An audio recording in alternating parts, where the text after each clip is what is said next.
All right, let's go AFC South matchup. Indianapolis Colts at the Tennessee Titans. You know where I'm going with this one, Sam. Titans are in Nashville. 4-0 in Nashville. And 0-7 in all other cities in the world. And yet they're a home underdog. Home underdog. People are not considering this. No. Colts favored by 1 here going into Tennessee. The Colts are a playoff team. Playoff caliber team here. As far as record goes, 6-5. They're tied with the Texans for second in the AFC South. Yeah, and they're in the playoffs as things currently stand, right? They're sitting in the wild card spot.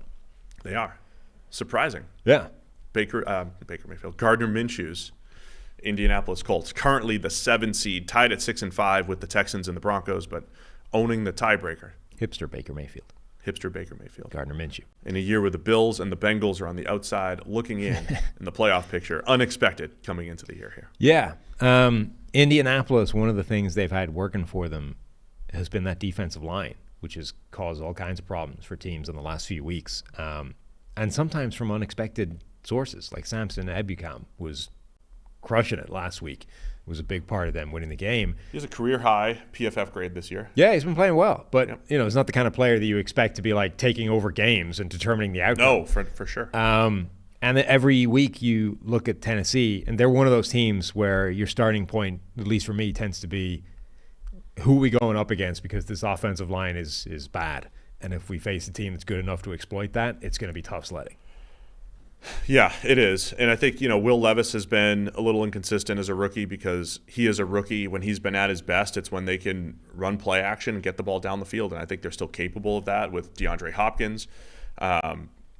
Chris Moore. Have I done my little Chris Moore rant yet? I don't think so. I've been waiting for this one for the last couple weeks. Okay. The guy doesn't. There's no sense made in Chris Moore. He has become receiver for the Titans, by the way. Yes. He has become one of the most unexpected deep threats in the NFL that you would just out of nowhere. He's averaging. I don't have the right number here, but he's averaging over 23 yards per reception. It was at 26 going into last week, and caught a couple passes for 40 yards. He's become a designated deep threat. He's become the Khalif Raymond guy that we always talk about, which is fine, other than the fact that he's been in the league for about 7 years. He's never done it before. He's never been a deep threat, and he ran a 4.53. Yeah. There's nothing about Chris Moore that says, oh, yeah, he's a definite 24, 25 yards per reception guy. And the Titans are getting him the ball on end arounds. They're getting him the ball in space. They're throwing the ball to him downfield. It's just a fascinating development for a guy that came into the league in 2016 as a 4th-round pick. Yeah, his college numbers were very, designated deep thready though. Like his average catch in his entire college career was like 19, and it was above 20 in 3 of the 4 years. So he sort of has that. But you're right, like 6'1", 200 pounds that runs a 4.5. This is not a guy you expect to have any kind of he's gonna be the new Will Fuller, but apparently he is. It makes look at the rest of his NFL career. He never caught more than, he had 48 catches last year for Houston at 11.4 per catch. He had 13.8 yards per catch back in 2017 on 18 catches for the Ravens. There's no point in his career where he did anything like what he's doing right now. And it's just 12 catches for 280. It's just fascinating. And it's like the Titans are going out of their way. We got to get our Chris Moore deep shots in there. His average depth of target is 20 yards downfield. Right. He's never done anything like that. Last year it was 9. Yeah. I mean, good for the Titans. It's not like he's going to the Pro Bowl or anything like that, but I love having one of these guys on the team. And they needed one, right? Because they bring in DeAndre Hopkins, and my analysis on Hopkins before he had moved anywhere was, can he still play? He can do everything except this, right? At this point in his career, Hopkins can still win at all levels except consistently taking the top off of defense or running pass coverage. Now, he's had some deep receptions this year for the Titans, but they've not been beating a guy one-on-one unless he's given the opportunity to grab the corner and throw him off the field, right? Like A.J. Terrell. He can win that way, but what he can't do is just run past A.J. Terrell and get 2 yards of separation anymore.